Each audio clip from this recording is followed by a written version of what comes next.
Menteri Keuangan Chatib Basri meyakini dengan setujunya usulan pemerintah ini maka kedepannya belanja negara akan menjadi lebih efektif.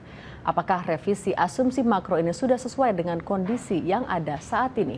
Sudah hadir di studio pengamat ekonomi dari Universitas Indonesia, Fitra Faisla. Selamat pagi Mas Fitra, selamat datang kembali di Bloomberg TV Indonesia.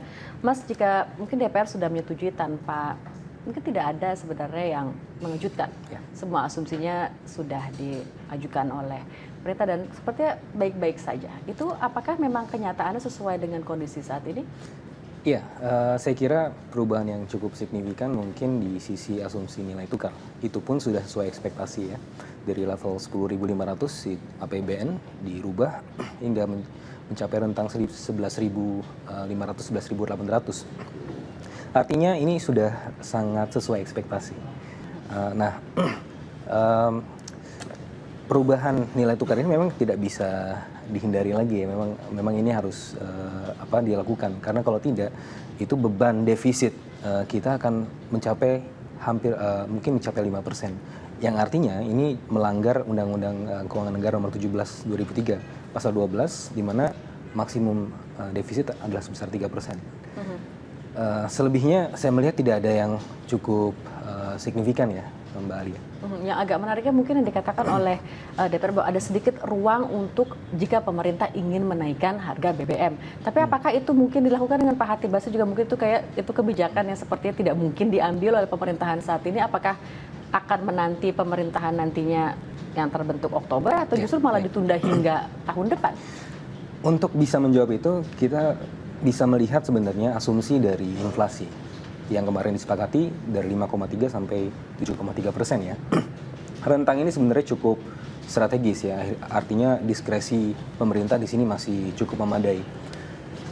Akan tapi kalau misalnya ada kebijakan sestrategis itu, misalnya tadi mencabut subsidi BBM di tahun 2014, saya kira inflasinya akan melebihi asumsi. Kita tahu bahwa di bulan Juli nanti akan ada kenaikan tarif dasar listrik. Itu pun sumbangan terhadap inflasinya mungkin hanya sekitar 0,3 sampai 0,4%. Nah, itu artinya kalau ditambah lagi dengan kemungkinan ditarik subsidi, saya kira nanti rentang inflasi bukan sampai 7,3% maksimum, mungkin bisa 8-9%. Apa artinya ini? Kalau sudah asumsi ini dilanggar, ini permasalahan kredibilitas. Nah, ketika sudah bermasalah di sisi kredibilitas, ke depannya mau menetapkan asumsi itu akan kemudian di-markup oleh pasar.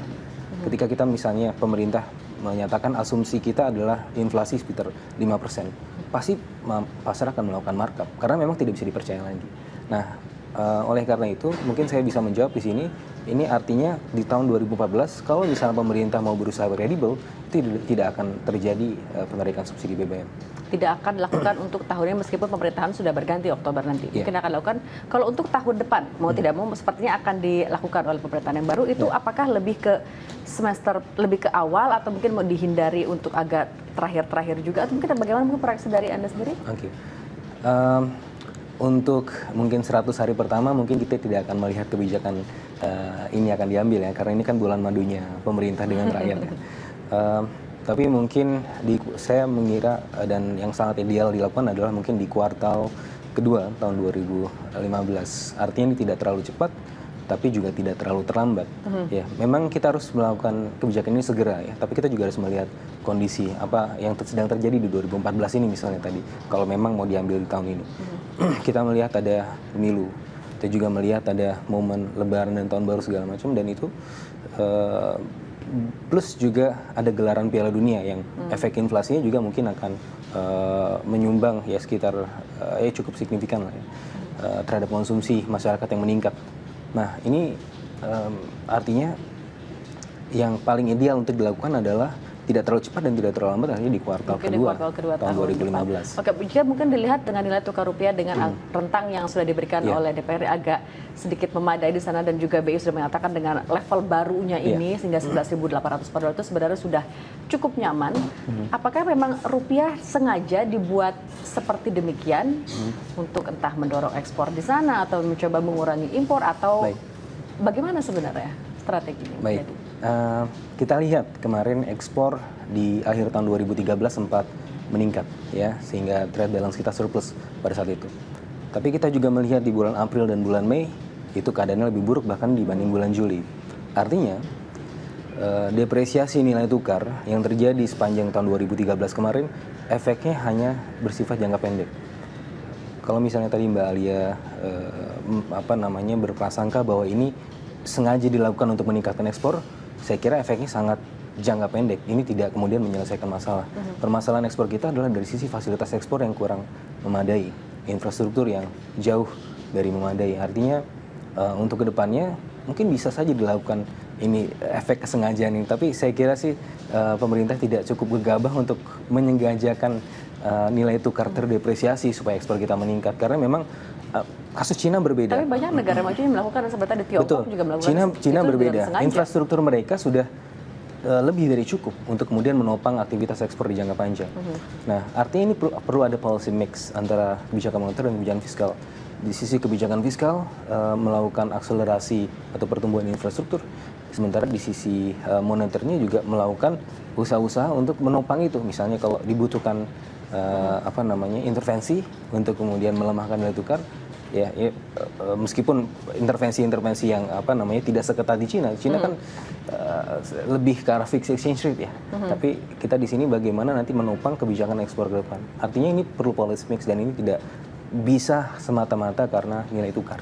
Oke, Mas Sutra, mungkin ada yang sedikit menarik untuk rancangan tahun depan agak sedikit jauh, cuman yang dikatakan bahwa lifting minyak akan menjadi 870.000 barel per hari. Sedangkan untuk tahun ini saja yang tadi 840 direvisi sehingga 818.